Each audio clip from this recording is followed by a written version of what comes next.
The following is a paid program brought to you by My Philly Lawyer. The views and opinions expressed are those of the sponsor and do not necessarily reflect the views and opinions of the station and its management. Good morning. Court Radio is now in session. Call 215-227-2727. When you've got legal questions, we've got the answers. This is Court Radio. And now here's your host, Dean Weitzman. Good morning and welcome to Court Radio. It's Dean Weitzman, and this is your hour to ask legal questions one at a time. All you got to do is give us a call at 215-227-2727.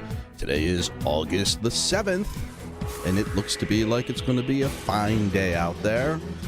But for the next hour, stop what you're doing, chill out, and listen to some legal entertainment. The longest explosion. I wait hours for that explosion. All right, 215-227-2727. If you've got your questions lined up, get in early so that you can get them asked and answered. There's some things going on around town these days. Let's talk a little bit about the news before we get to our hot button topic. We've got a railing collapse at the Snoop Dogg concert in Camden at the BB&T Pavilion. Over 40 people were sent to the hospital when this railing collapsed, and they fell 6, 7, 8 feet to a concrete walkway. And some of them were seriously injured. We hope that they recover quickly from their injuries. If anybody that was involved in the railing collapse needs representation, by all means give us a call at 215-227-2727 during the week. We'd be happy to sit down with you and undertake your claim or case. Let's see what else. Donald Trump, always in the news, suggests and states that Hillary Clinton is mentally unfit to serve as president. Mentally unfit. She's crazy. I don't know. Is that the pot calling the kettle black or what? I mean, is he the man who should be forming opinions about his opponent's mental fitness? I don't know. He's kind of a little bit on the edge. How many people listening to Court Radio today are going to vote for Donald Trump? I would love to hear your answer as to why. No, really, I will not engage in angry talk. I just want to listen. I want to hear what it is after everything that he's kind of done in the last few weeks. If you still are on the Donald Trump bandwagon, I'd like to know why. Maybe there is a good reason. I mean, listen, I get it. I know that Hillary's like the same old. You know, we're going to get probably another 4 or 8 years of the same that we've had with Bill and with Obama. But that's not so bad. I mean, that's not like the kind of bad where you want to leave the country bad. That's not like, you know, you're ready to fold the tents up bad. That's just like, okay, it's the same old politicians, political muckety-muck. But they get the job done. You know, we all keep on rolling along. And there's, you know, I mean, they'd even say there's room for improvement. Part of the reason I think we're in a quandary is because the president and the House of Representatives and the Senate are you know, at odds with one another. So if we just kicked out, let's just do a test. Let's kick out all the Republicans out of the Senate and the House. We'll make a supermajority of Democrats, President, House, and Senate. Let them run things for 4 years and see if things get better. And if not, we can kick them out and we'll invite the Tea Party in or whoever is the next one up. Okay? How do you think? I mean, listen, how else will we know? We can't. We need to try that. Because I remember when Bill Clinton was in office, you know, we had like a surplus of $7 trillion. And today we're the biggest debtor in the world. There you go. I wonder what happened in the last 20 years or so. 215-227-2727. If you're voting for Donald, please give me a call. Yeah, that's what it seems like anyway. All right, we got a caller on the line, but before I take the caller, I have to introduce my guest. You know her. She's been here before. Irina Shiloh. Welcome. Good morning, Dean. Thank you. Welcome back to Court Radio. You know, when Irina's in town, she flew in just this morning for the show. When Irina's in town, she's talking about divorces and child custody and support. So if you've got your family law question that you've been waiting to ask, and you know that I don't know anything about it, now you know there's an expert in the house. Irina Shiloh is here, fresh from her trip to the Supreme Court. Listen. In Abington right now, just kind of a little story, there's a man on the most wanted list in Montgomery County. He owes $193,000 in child support. $193,000. And he took off. They think he might have gone to China. Yes, they're looking for him. If you know where he is, his name is Rawley. Rawley, I think. So he's number one on the hit parade, 193. Does anybody listening to Court Radio owe more than $193,000 in child support? If you do, maybe today's the day to call Irina and figure out what to do about that. Usually they put people in jail for when they owe that kind of child support, don't they? I would think so. Yeah, I think so. Bye-bye. All right, let's talk to Carol from West Philly. Wow. Good morning. Good morning, Carol. Did you know that you were calling with a question that was so pertinent today to today's show? Yes, I was the first one. Yeah, I know you were. All right, well, Irina's here, and I like your question. It's interesting. I don't think it would the way it was drafted was, can a woman be forced to take a paternity test? But I think it would be a maternity test. Maternity. Paternity. I'm sorry, maternity. That's all right. But you never know nowadays, so it could be a paternity. But go ahead. Well, there is no law on maternity tests. There is only on paternity, because usually it's not disputed who the mother is. But I guess, how does that happen, Carol? If the baby is coming out of the woman, chances are the baby's related. I guess it could be the woman's just a surrogate. Is that what you're trying to say? My friend, it's my friend who just met a woman about 3 or 4 months ago, and he had relations, and all of a sudden she pops up pregnant, and she says he's the father, and he found out since then there's been other people messing around. So he wants her to have a maternity test, and she refuses. So now he's really shook up. He's only 23 years old, and he's carrying a burden that I don't think he should be carrying. Okay, so that is a paternity test, but you're really asking if the test could be taken during gestation, during pregnancy. Yes, before, so he doesn't have to carry his burden. No, she cannot be. No woman can be forced. And actually, there's no law on that, but I know that it does entail some risk to the baby's health. So no, it actually, I think they take the water out of the whatever it's called. The amniotic sac. Yes. There you go. I'll play doctor today. But the amniotic sac has the amniotic fluid, and they draw some of that out, and it probably isn't great for the baby. Right. There is some risk of hurting the baby. So no, she could not be forced. Irina, am I asking the question wrong? He wants to see if he's the father. That's correct. She's pregnant. And the way to find out if he's the father is he gives a sample of his DNA. Huh? She gives a sample of hers, and they take a sample from the child, and then they look at all of that, and they can determine if he is the father. But once the child is born, not before. Now, the question is, once the child's born, can she be forced to provide a DNA sample? And I think if she's going to claim he's the dad, the answer is yes.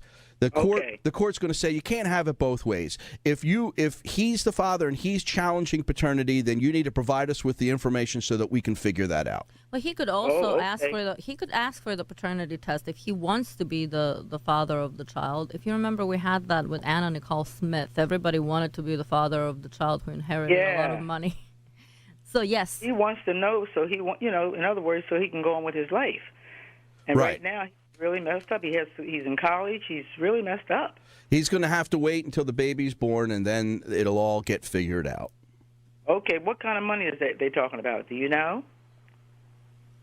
Is the price-wise to have it done, or whose responsibility is it? For the fees?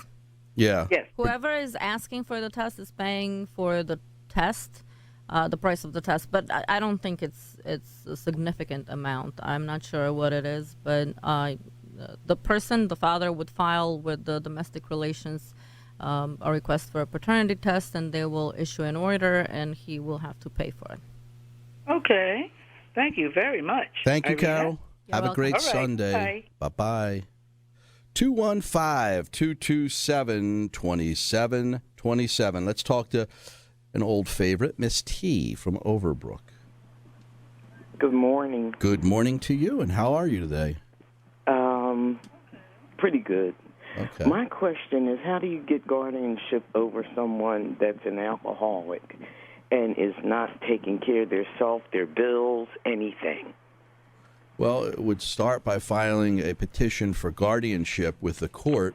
You would need to get a medical doctor on board who says that the subject of your petition is incompetent, is not able to conduct his affairs or her affairs. And you'd have to serve the person, actually get the sheriff or an adult, if it's in Philly, some adult to hand that person a copy of the petition, and then there would be a hearing. And at the hearing, the court would take testimony from the subject of the petition, the doctor, you, whoever, and they would render a decision as to whether there was competency or incompetency. Well, would I get the doctor first to come on board? I think it has to be done. Yeah, I think you need to know that you're going to have some medical testimony that will be of assistance to you. So if you have that, then you can approach an attorney to file the petition.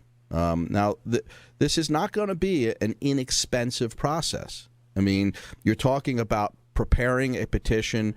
You're talking about paying the doctor to at least fill out something called a set of interrogatories or questions that they attach to the petition. And you're talking about a day in court for the attorney's time. And so I'm not going to give you an exact quote, but it's certainly going to be more than $2,000 to file this petition. How much really depends on how much of a fight there is between you and the person that you think is incompetent. Do you guys do that? We do, and you can certainly give us a call during the week, and we'll sit down with you and try to hammer out and figure out what it ultimately is going to cost and how long it'll take, and we'll get some more details. But yes, we do that. Okay, you have helped me with something. I wanted to thank you. This was earlier in the year, and the same person, which is my husband, had a problem with buying a car he shouldn't have. Oh, I remember that. Do you remember? I do. That turned out great. Your advice was right on time, but I just had to do it. Yep. But I didn't have any problems. Awesome. All right, Miss T. Well, that's why Court Radio's here, to help people like you doing their regular stuff, so that you know. You. All right, no problem. Good luck with your husband. Really, good luck. All right. Thank you. 215-227-2727. Alcoholism is a killer. This is a very interesting question that she asked, to have an alcoholic person pronounced incapacitated. I've never heard of such a thing, but it would be. Certainly could. I can envision it happening if somebody's drunked up all the time and just not physically not able to care for themselves and later stages of alcoholism. I could see where that could happen. And absolutely. Yeah. But you know what? Maybe this will be who knows? I mean, somebody who's failed to get sober 100 times can get sober on the 101st time, Mrs. T. Right. Never know. All right, let's move along here. I want to ask you a question. I have some questions for you somewhere here. I don't know. I think I threw them away. Okay. Let's talk about, is it hard for men to get joint custody? And this is, I want to preface this is 2016, but I started practicing law in 1987. And back in 1987, the answer was yes. Well, today it's no, but it depends on the man himself. The statute specifically says that gender will not be favored, neither female nor male. So how hard is it? Usually men let women have the children. So it's a little bit their fault because they think that a woman can tell them, you can't see your son, you can't see your daughter, you can't see your children, your baby, and they shouldn't put up with it. They should fight for custody from day one, because the more they let the mom have the child, the harder it will be later for them to fight in court, because courts, as much as they want to favor both genders equally, they can't ignore the fact that one parent has been the primary caregiver for a year or 2 or 5, and then they can't just give dad primary custody or even joint custody if he's been seeing the child once a month for an hour. So dads, fight from day one. If the mom doesn't let you see the child, immediately call us and we'll make sure you see the child. There you go. So the answer is yes, a father has as much rights as a mother, but you must exercise those rights early and often if you're going to have the best chance of eventually having either joint or even sole physical custody. We've represented many fathers over the years who ended up with sole physical custody of their child, and the mother had a joint custody arrangement. She had a visitation arrangement of sorts. So it's possible, but you have to exercise your rights. Let's talk to Gina from Chestnut Hill on line 1, Eric. Gina? Hello. Good morning. Welcome to Court Radio. Hi, good morning. I was actually calling for the previous caller, had a question, was inquiring about her son getting a paternity test before the baby is born. Yeah, lower your radio. Lower your radio, Gina. I'm sorry, I'm in Wawa. Oh. There is actually a way she can have that done before the baby is born. And it's not an invasive procedure. They actually do a blood test, and it's pretty costly. It's anywhere between $1,200 to $1,500. Wow. Well, thank you for that tip. I'm not sure. We know that the test is possible. The question is whether the courts would force the mother to take the test before the child was born. Right. That's not going to happen. Right. So that was Irina's comment was no. We know that can happen, but we don't think a court would force it before the child's born, and for a lot of reasons. One, the child could die in utero, and it happens, and then that's what I was saying. They don't have to do it through the amnios. No. I'm not saying die from the test. I'm just saying a child could die in utero, and then this never really becomes a salient issue, because until the child is born and is outside of the mother, the father has no obligation to support the child. That's correct. Okay, I understand what you're saying. So why engage in a test, an expensive $1,500 test, if you don't even know if the child's going to be born alive?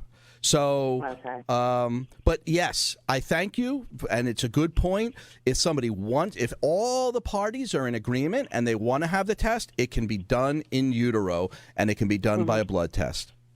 Yes. All right. Thank you so much. Have a great day. Thank you. All right, Gina. Thank you. Bye-bye. There you go. That's what it's a community. We're a community of listeners and advice givers. I've been hitting that trash can solid all morning. Yeah. 215-227-2727. Let's talk to Tamisha from Willingboro, my favorite city in all of New Jersey. The only city I go to in New Jersey. Well, that's not true. Sometimes I go to Atlantic City, but Willingboro is pretty cool. What's happening, Tamisha? Well, I have the problem. My ex, he's not paying any child support at all whatsoever. He hasn't paid child support since the whole 50 years the child has been alive.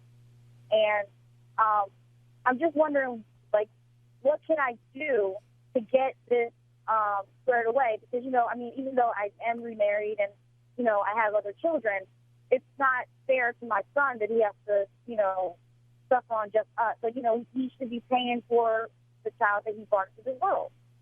Does he see that? Does he see his son? Is he in his son's life as his father? No. Why is he not paying child support?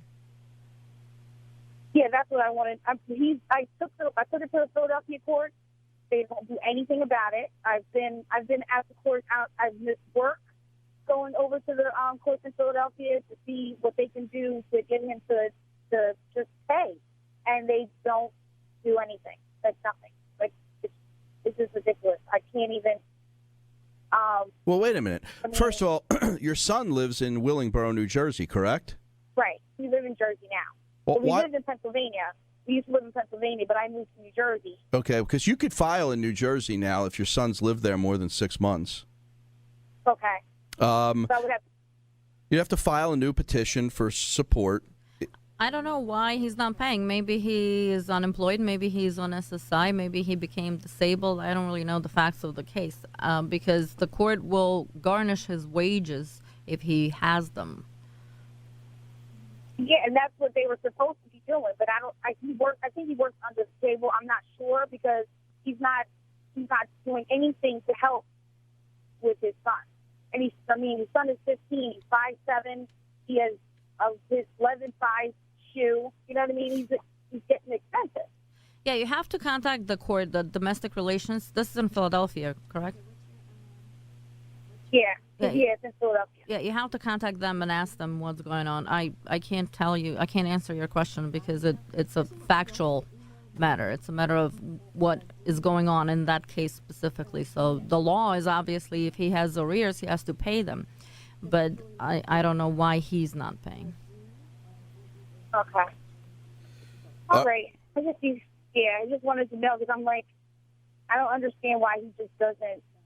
Like, I don't understand men anyway and why they don't want to take care of some. Well, let's not say all men, but some men just don't want to take care of their children. I mean, bring them into this world. And you don't take care of them. That's not fair to the woman that's taking care of them, all by themselves. So for 15 years, he's given zero. Zero. Right. And he doesn't. I've taken him to court. He's been put in jail. So I just stopped fighting it because it was just exhausting. Number one. Number two, it's the fact that I'm missing my work because I have to go to this court, go all the way to Philadelphia, go to the courts there. Yeah. Yeah, it's not an easy road to hoe if the father doesn't care if he goes to jail and he doesn't care if he's brought into court 100 times for child support. I mean, some people that's actually a motivation. Like you don't want to have that stigma attached to you. You just happen to have found a guy who's comfortable with being a criminal. Because that's pretty much what he is comfortable with being a criminal. Probably because he doesn't do anything else but, Okay. And he always depends on his mama. So I guess. Okay. There you go. Well, one of those kind of guys. I guess hopefully you picked better on the second go round. Oh yeah, much better. He's a wonderful guy. He's doing everything he's supposed to do to take care of his children. So there you go. I don't have that problem with that. But I told him the second time around, I'm going to make sure that he takes care of his responsibilities. Yep. And he does. All right. Well, thanks for calling Court Radio. All right. Thank you. Have a great Sunday. You too. 215-227-2727. Yes. What? Guess what? You have nothing more to say about that, I see. Let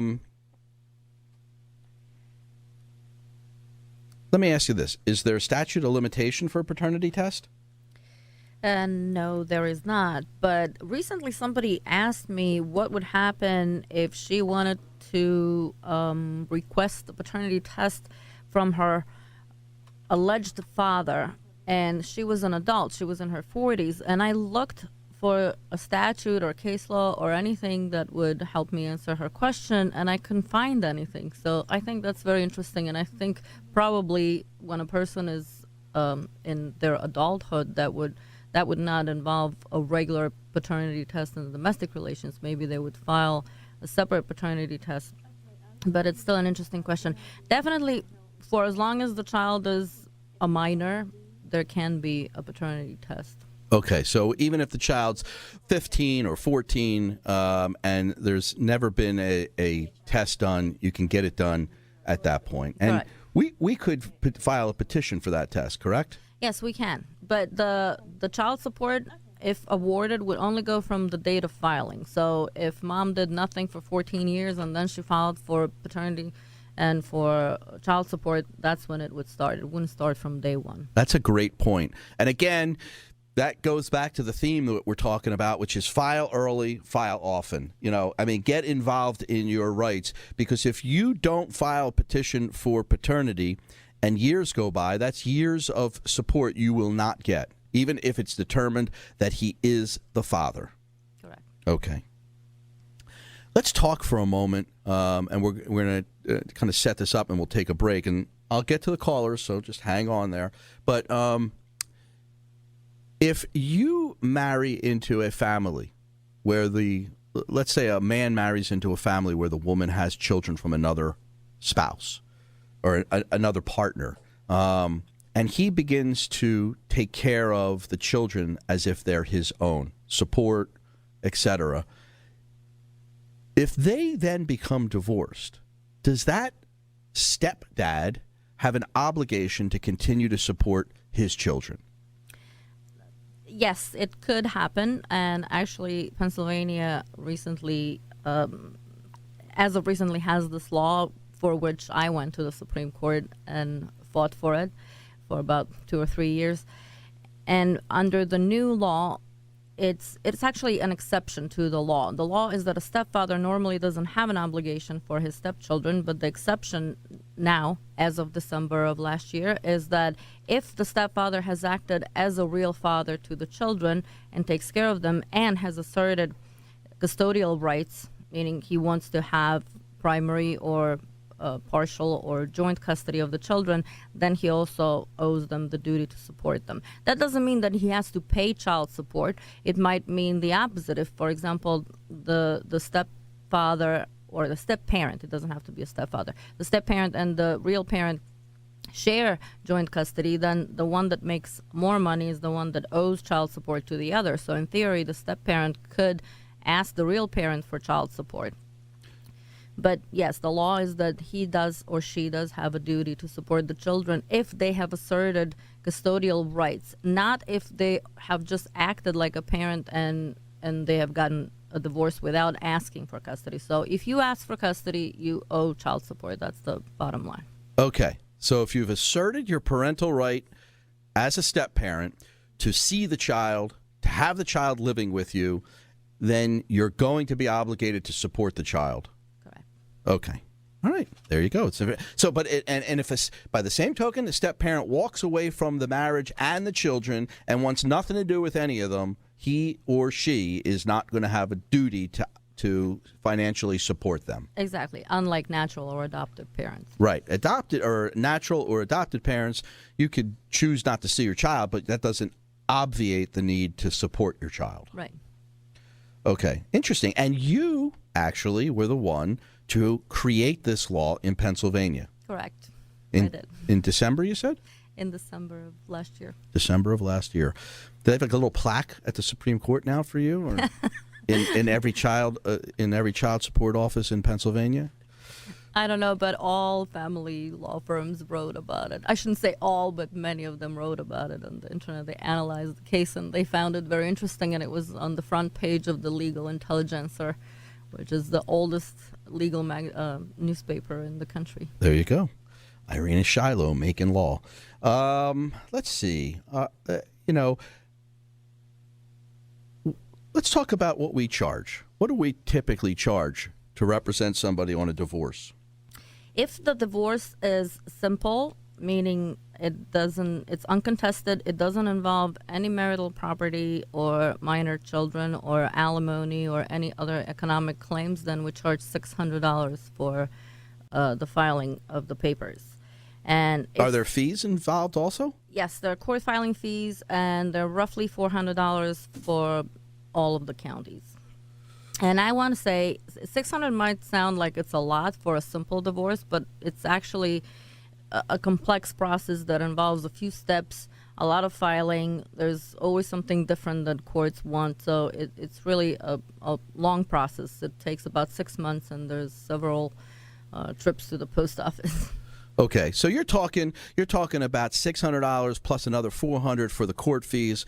It's going to cost somebody about $1,000 to get divorced. Yes, that's correct. To me, that doesn't sound like a lot. I mean, look, if you've made that decision and you want to get rid of that person, I think $1,000 is cheap to get rid of them. I mean, or you can let this thing linger. I've got clients call me and say, hey, I've been separated for 25 years, and I want to get divorced. Well, you don't know where the person lives. You don't know how to get in touch with them. All of a sudden, you've taken a $1,000 divorce and maybe turned it into a $5,000 divorce because you're going to spend several $1,000s trying to ascertain where he or she lives.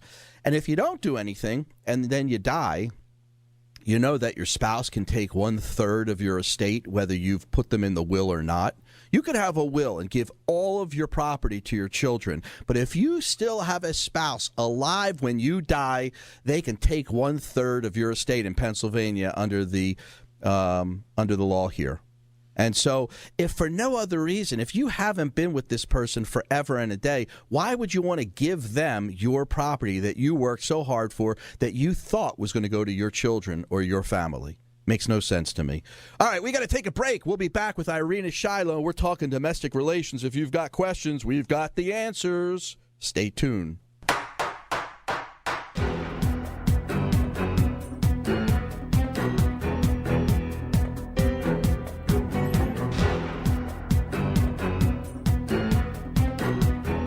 The following is a paid program brought to you by My Philly Lawyer. The views and opinions expressed are those of the sponsor and do not necessarily reflect the views and opinions of the station and its management. Need more legal answers? Here's more Court Radio with your host, Dean Weitzman.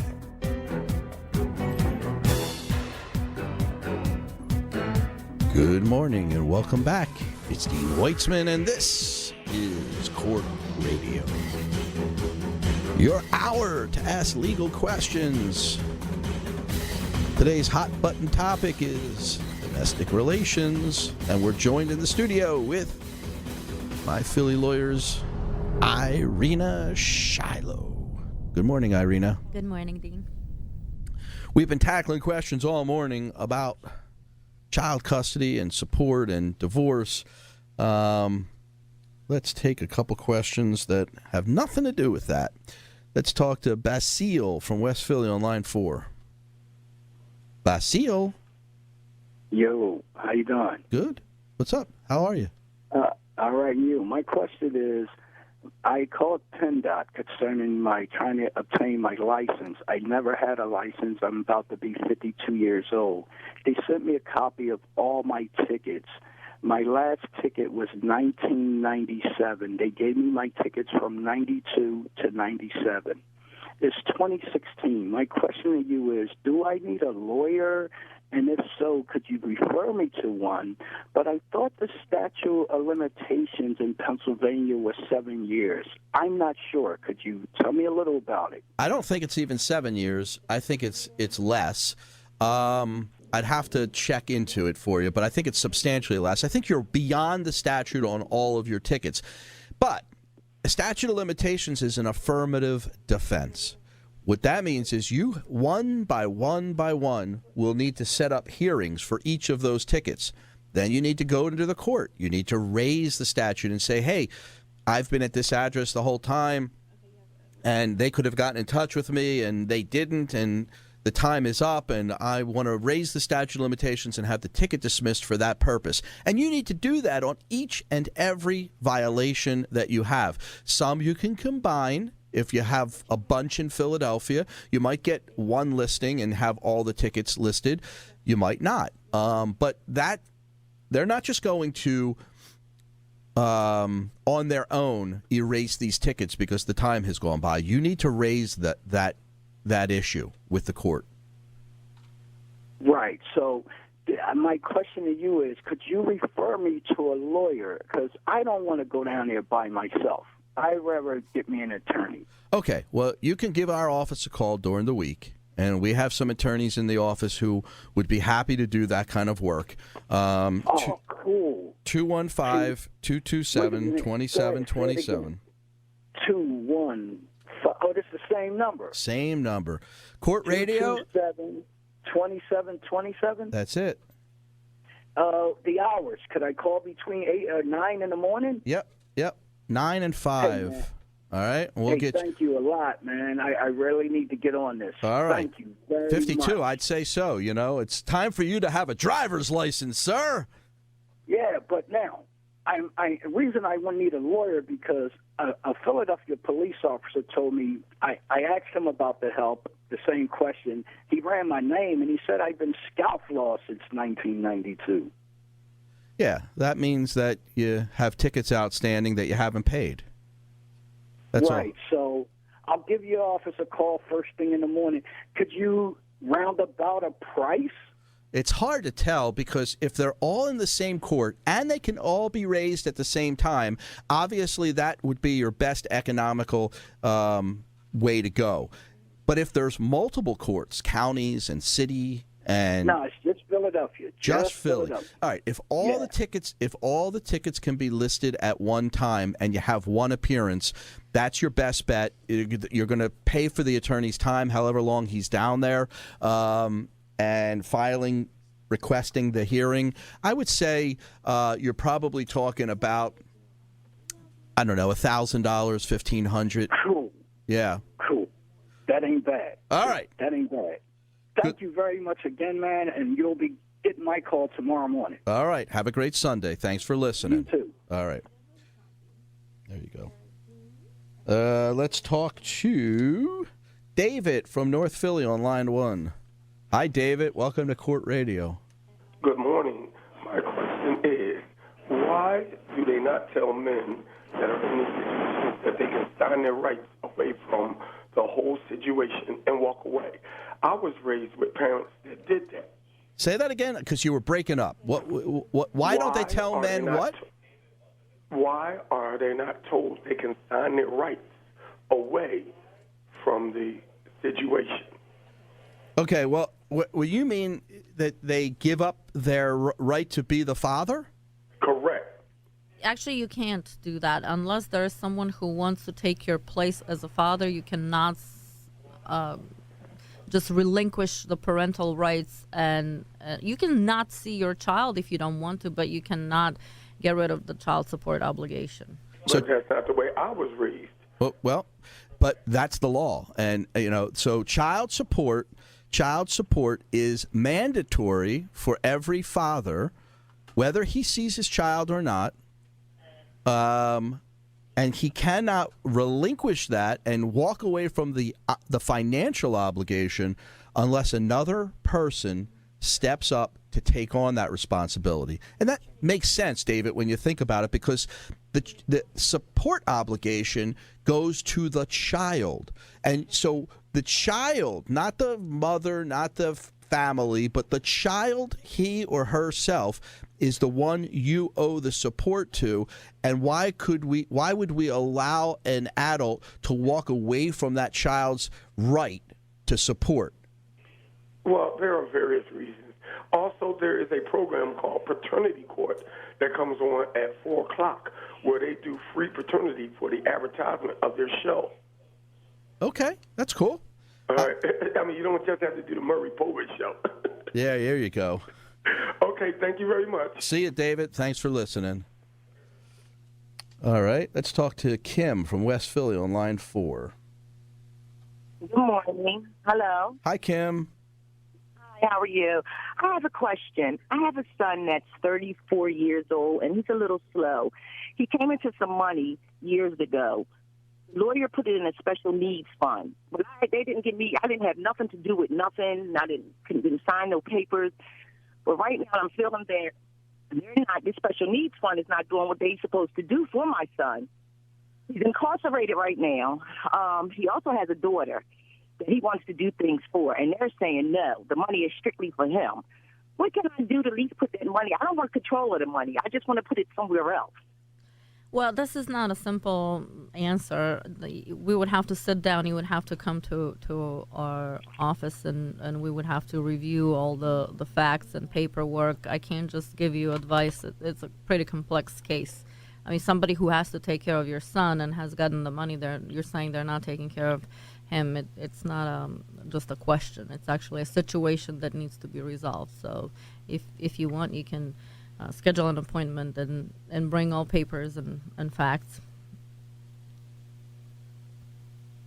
Hello?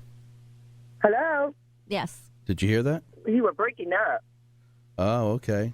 Well, I think all I need to know is if I can get, what can I do? That's all I need to know. Do I petition the court to get control over something or what? Because I'm the mother, and I have no say-so in the matter. They won't send me statements of his money or any of that. It seems like they're the only one that's coming up off of this, as far as I'm concerned. And has your son been declared incompetent? Is there a court order? Is there a court order? No. Okay. Has anybody been appointed his guardian? No. Okay. I'm assuming these people. No, don't assume. And so my advice is that if you want to be more proactive and take a part in the decision-making involving your son, that you would have to have him declared incompetent and you be appointed as his financial guardian. And you could do that. And like I said to the earlier caller who asked about a guardianship petition, we do that. It is not a simple matter, and it takes some planning. You have to get some medical testimony from doctors saying that your son is incompetent, not able to undertake his financial affairs in a competent fashion, and you are putting yourself out there as his guardian. And once that petition's filed, there's going to actually be a hearing. And so it usually ends up being a couple $1,000s or more legal fees and costs to get yourself a guardianship over your son. Mm-hmm. But once you do that, then you have the obligation to make sure every dime he has is protected and spent appropriately, and you can hire and fire people, and you have the full right to do what you're looking to do. So it seems to me that's the best way to go. Okay. So I can call you guys and you can help me out with this? Yes. No problem. Give us a call during the week. We'll be happy to. I'll put you in touch with my man Saul, who will be happy to sit down with you, all right? All right. Thanks a lot. You answered my questions. Thank you. No problem. 215-227-2727. Let's talk to Donald from West Berlin, New Jersey. Hi, Donald. Welcome to Court Radio. How you doing? Thank you guys for taking my call. My pleasure. What's happening in West Berlin? I'm originally from North Carolina, and I moved up here. I met my ex-wife, and we have a son together, and I have joint custody. All my child support is paid up, and the only question I have... Donald? You broke up when... Yeah, when you got to the only question I have, that's when we couldn't hear a word you said. Okay, sorry about that. But she tried to dictate when I can take my son to North Carolina. And I was wondering, since I have joint custody, and I get him every other weekend, every other Friday and Saturday, and I can take him back home on Sunday. Is it within my rights to take him to North Carolina within my time that I have with him? So you moved from Pennsylvania to North Carolina, right? No, he's living in New Jersey, but he has family back in North Carolina and wants to visit. And my family's in North Carolina. And he wants to take his son on a weekend trip to North Carolina. Can he leave the jurisdiction without court permission? Well, if the order doesn't say anything, then yes. Okay, so if the order is silent and you just have custody on the weekend to do with your child as you please on the weekends, then Irina says you're free to go down to North Carolina as long as you get back by the time he's due back to mom's. You might tell mom where you are and where you're staying, just so she. Yes, now I does say that I get. We did discuss about visitations. I mean, when I'm on vacations, the judge did place the order that when I'm on visits, when I'm on vacations, that I can take him with me, but I have to give her a 30-day notice to be down there for a week or two with him. Well, if the order says what you need, if the order tells you what you need to do, then that's what you need to do. So the answer, only covers vacation. I understand, but a weekend could be a vacation. Nobody says a vacation has to be a week and you have to go to some exotic location like Bali. You can go to North Carolina and that could be a vacation. And so the question is, why not say to her, hey, in 30 days, I'm taking him to North Carolina for the weekend. Then you're 100% within the order. You're going above and beyond because you're right, it might not even be necessary, but you're taking that extra step. What's the problem with doing that? The problem is that she tries to dictate. She doesn't want me to drive. She only wants me to fly. And okay, well, again, if it's not in the order, like Irina said, you don't have to do it. You just go do what you're going to do. Let her know I'm doing it and go do it. And if she has a problem with that, she's going to have to bring you to court and say that you're in violation of the order, but it doesn't sound like you are, and it doesn't sound like the court would be any more restrictive than they currently are. Correct. And if she tells you, no, you can't have your son because I don't want you to drive, I want you to fly, and she withholds the child from you, then you can file for contempt to say she didn't give me the child when she was supposed to, or you can file a motion for special relief to request that the court decide what to do about the short vacations. So if you have any such, hey Donald, do you have do you have like sleep apnea or something? Like why doesn't she want you to drive? Do you fall asleep at the wheel? No, I don't fall asleep at the wheel. I do have sleep apnea though. Oh. But I've never fallen asleep at the wheel. I sleep on the CPAP machine. Oh, okay. So you use your CPAP machine. I mean, she never stressed that as being a reason why not. She just said, well, I mean, I drove with her down there. Well, that's why I get paid the big bucks, because I figured this stuff out, you know? Sleep apnea. Yeah, that's great. Snoring. Maybe that is a reason, but I can also have a friend ride with me, though. You know, it's not a problem. Okay, all right. All right, anyway, good luck with it. But, you know, do what you need to do and just, you know, communicate with her, let her know. But you don't, if she says no, that doesn't mean it's no unless the court says no. And if you need to test, you know, if you need to test that, let her file a complaint against you. All right, thank you very much. Sounds good, Donald. Take care. 215-227-2727. We need to take a quick break so that our sponsors can be heard. Folks, we'll be back in 2 minutes.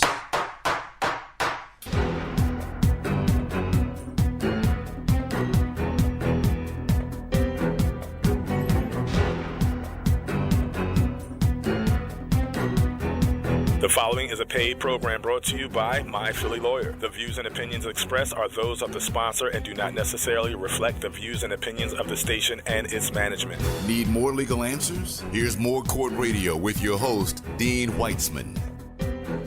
Good morning, folks. It's still Dean Weitzman, and it's still Court Radio. If you've got legal questions, 7 to 8 a.m. every Sunday morning is the place to be to get them answered. All you got to do is give us a call at 215-227-2727.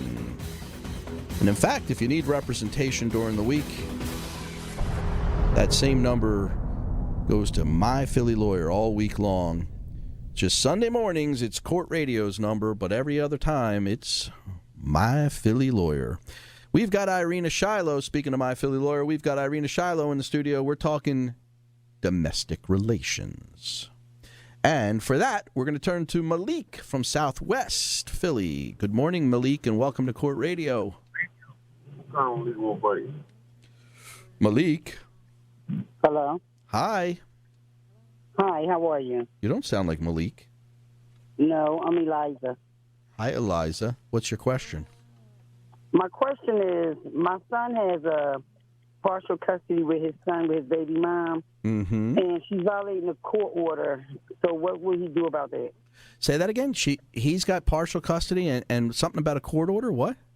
Yeah, it's a court order. They went to court. They both got custody of the baby, partial custody of the baby. Okay. And he's supposed to get her every other. He's supposed to get him every other weekend. And it's not happening? No, not at all. Okay, so she's in violation of the court order. What happens when they're in violation, Irina? You file a petition for contempt of the court order. Mom has to comply with the court order. Is there any special reason why she's not complying? Is the baby sick? Because she says if she can't be with him, he can't see the son, and she's going to make his life living H-E-double-L.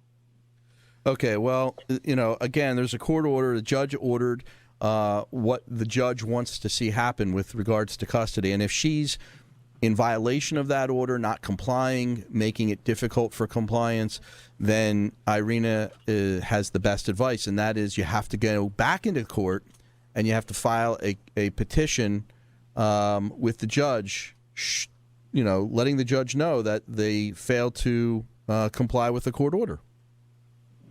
Okay. And then the judge... Go ahead. We didn't know which way to go, and it's making him, really frustrated and depressed.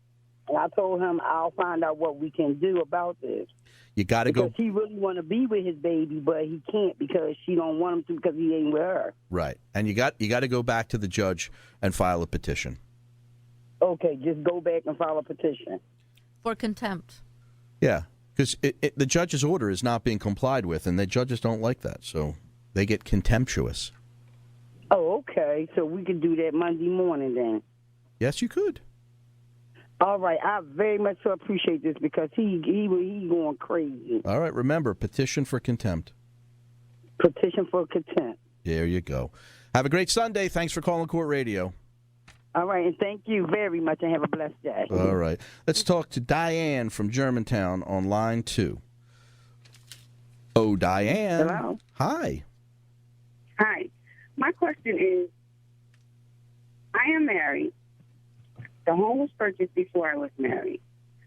And the deed is only in my name. God forbid if something happens to me, does it automatically go to my husband or do I have to get that done legally? It does nothing goes automatic unless he's on the deed with you as tenants by the entirety. So like a husband and wife can own a property and then when one dies, it automatically goes to the surviving spouse. That's the one way to do it. You can also put them in the will and say, hey, this property that is in my name only should go to my husband when I die. And then they file the will with the court, and it's not automatic, but it's, it'll happen as a matter of course. Does that answer your question? I think so. Yeah, do you have children? Much. Do you have children? I have children, yes. Do you have a will? No. Yeah, I would think you'd want to get a will. And, a simple will is not very expensive. And, again, you could call the office during the week and ask for Saul.